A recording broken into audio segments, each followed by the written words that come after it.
Ooh, what's up guys? I'm Ben and this is Kame Trick. It's a channel where we enjoy both real and sim drifting. Sometimes we even combine the two. And today we're going to be playing some Assetto Corsa.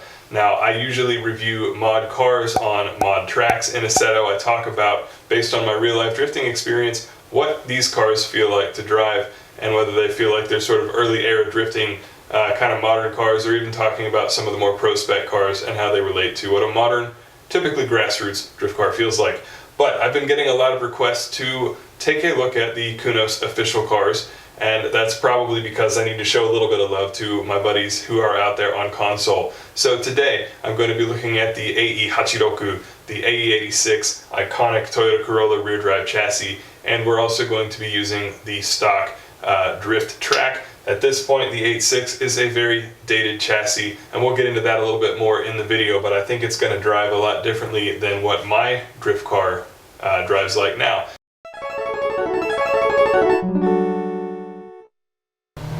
So here we are at the drift track in the classic AE86.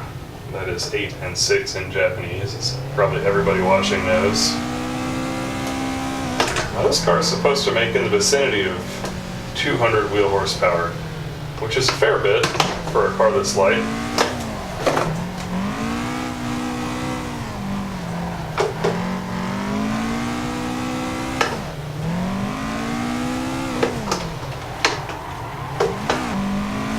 But I will say, I feel like it makes more power than that. It could just be me, but like, I used to own an 86. Actually, I had a grip Hachiroku.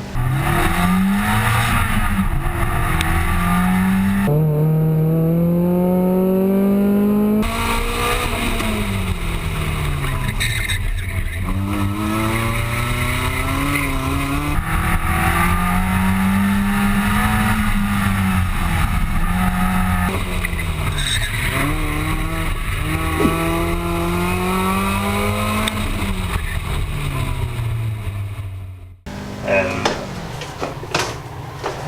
I felt like it produced more power, or as much power, but it had a lot more rear traction,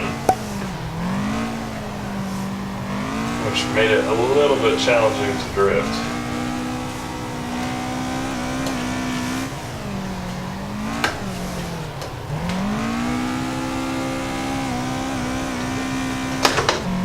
Try the third gear entry. I feel like I'll mess it up.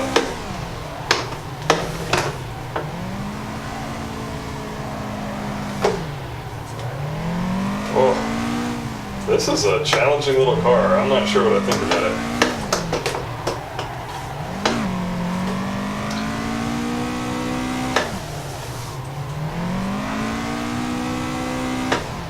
Alright. I'm going to get this complaint out of the way early. It's been a while since I've driven my 86, and it was a 4A GZE supercharged model, so for all you initial D nerds out there, it was basically like Wataru's Levin, a car that makes revs and decent torque from an early stage in the power band all the way up. I have done clutch kicks almost at a stop in second gear in mine, and this car feels like it has more power than it says it does. So if we're just in second gear and we drop the clutch, my car would probably just about stall. I don't think it would really manage to burn the tires unless you did that in first gear, but here we can probably do it. See, we're spinning the tires. That's a ridiculous amount of power. I don't think if you took a real 86 out and you went and did a clutch drop from second that you would accomplish that. I could be wrong. I hope I'm wrong, but I don't remember that being the case, especially if it didn't have a supercharger or turbo to give it some extra torque. So this is going to train you a little bit unrealistic in terms of how much you need to clutch kick. Just my 2 cents.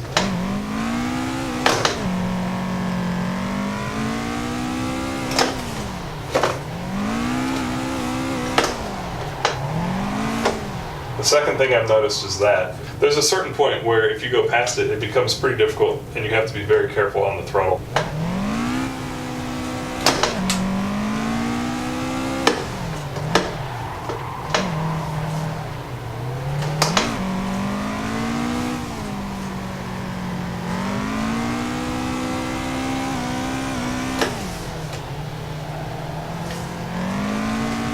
Yeah, I mean, you should really have to use way more throttle than that, I feel like.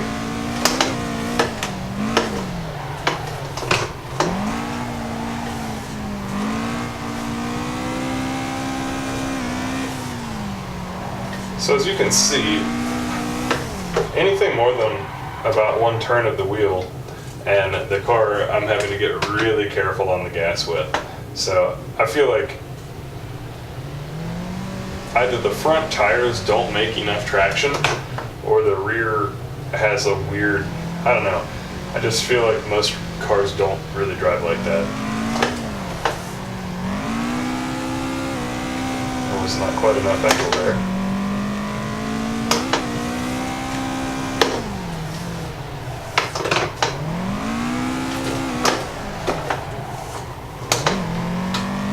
Slow on the clutch kick. Oh, the grass. Yeah, like I shouldn't be able to just roll on the throttle in an 8.6 and keep the tires spinning like this. This is effectively driving like a very slow V8 car where it has like a stupid amount of torque. I haven't driven an 8.6 that could do that.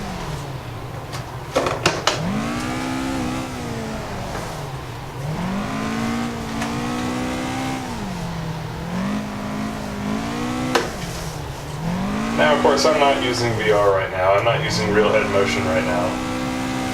So it could be that my ability to sense what the car is up to is a little bit like lacking, and so I'm not able to use the throttle with as much confidence.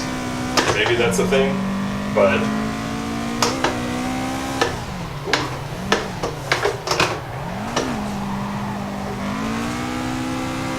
it is just curious.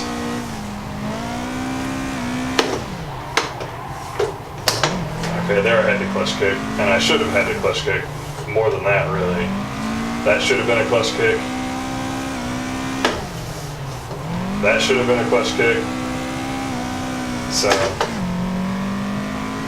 I feel like that's a little, if you actually get into this and then you drive an 8.6, you're going to be kind of disappointed when you don't have this amount of power or this like balance of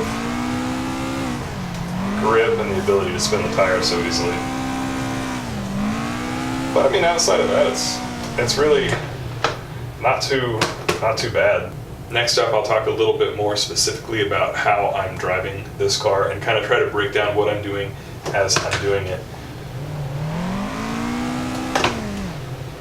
And for those of you who are wondering, I am doing everything with the stock tune. I haven't touched the tires, the suspension, nothing else is completely stock. So second gear is going to be your bread and butter for this particular track.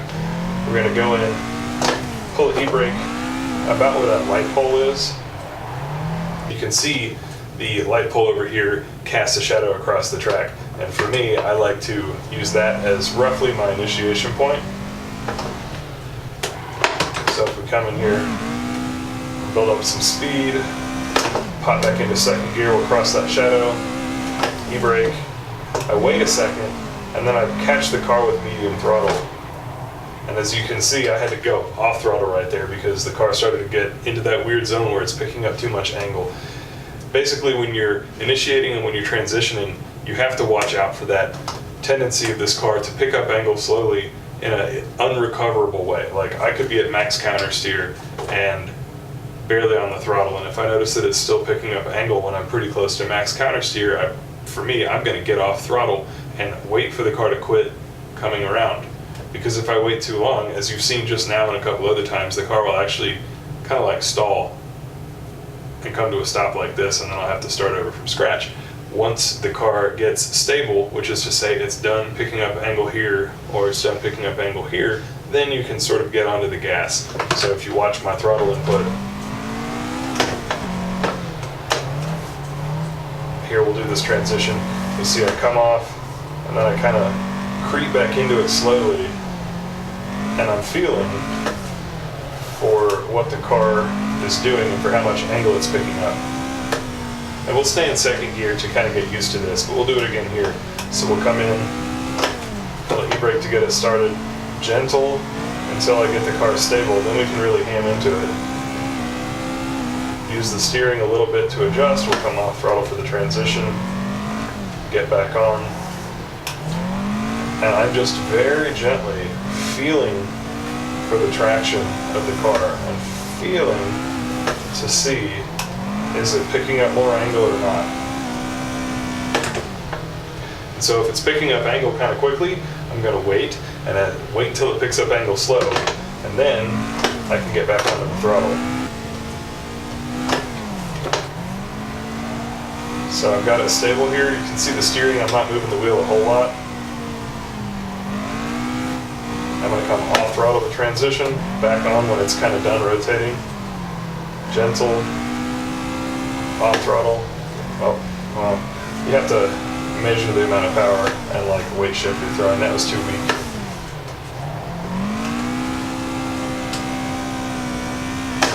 Alright, now we'll try for third. So for third gear, we're going to clutch back way back here, foot brake a bit more, downshift, and then get on throttle. Easier said than done, I know. And always be ready to give it a clutch kick if you get off throttle for very long. If you are trying to learn this car, you can go into the infield here. This is my preferred place to practice with this little oval. I like to look at the outside curving a little bit, so I look at the inside at first, and then as soon as I clear that apex, I'm back at the outside. Now I'm back at the inside, and now I'm back at the outside. And what I mean by that is I'm trying to figure out how much angle the car is gaining and the rate of that angle gain. So we'll talk through that real quick. Every car has its own sort of range that it likes to transition in, and if you keep it within that range, it's going to be pretty happy.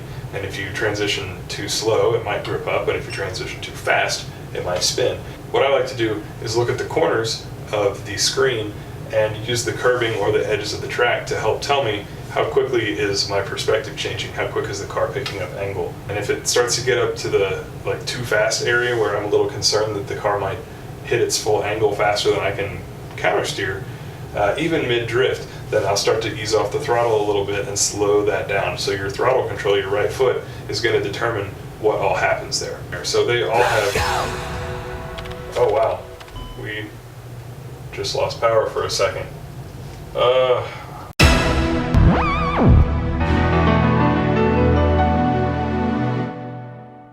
I was wrapping up my closing thoughts on the car right as we lost power, and so that's all gone, and I have to do this again. Let's talk about our final thoughts on this car. So first of all, is it realistic? I'm going to give it kind of a medium score, and here is why.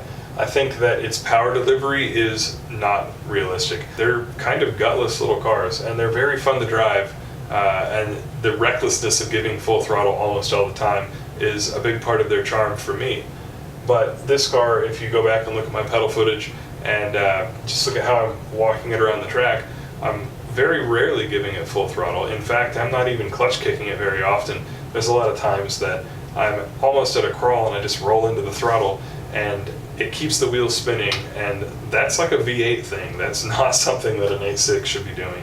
So I have to take away a few points as far as how that is working. But honestly, that just makes it more fun. This is what drifting an 8.6 would be like in the rain or possibly in sort of the snow, but it's really fun to do, and if you up the power, you will eventually get into a car that kind of feels like this to drive. Outside of that, I think it's pretty decent. It's got that strange tendency I mentioned where it goes into kind of a slow, irrecoverable spin, and it's just like the front tires don't make the traction to counter with your counter steer the angle that the car is picking up. And so for me, I'm driving it mostly at a low amount of angle. There are a few times where I adjusted my driving style and I was able to drive with more angle more consistently, so I do think some of that is just getting used to the car. But they are tricky cars to drive, and I have driven several real cars, including the new 8.6 actually, the BRZ. I drove one of those, and I'll put a card in to link to that. It's an old video, only about a minute long, just kind of showing me doing a run in it.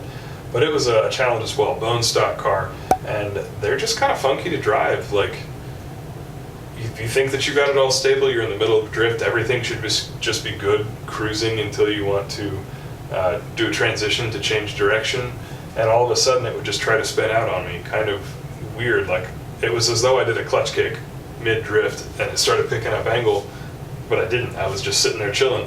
So it's got a little bit of that tendency, but you can learn to drive around it. If you are interested in drifting in real life especially, and you're trying to use a sim to train yourself, I think that there are cars that are a little bit better to learn on than this if real life drifting is your goal, because pretty much no one is running cars with this sort of suspension design anymore. A good setup real life drift car, whether it has low angle or not, whether it has big power or not, just has better front to rear traction balance to where when you counter steer, it actually arrests the drift.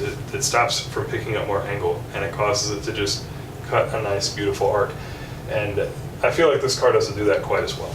I think the 86 is a fun car to do a little bit of time in. Once you get the gist of it, kind of like I've shown here, then I would recommend going up to a little bit more challenging vehicle. If you want something that slides around kind of like the 86, I recommend looking at the Drift Workshop cars. I have a video on the DW180 that you can check out.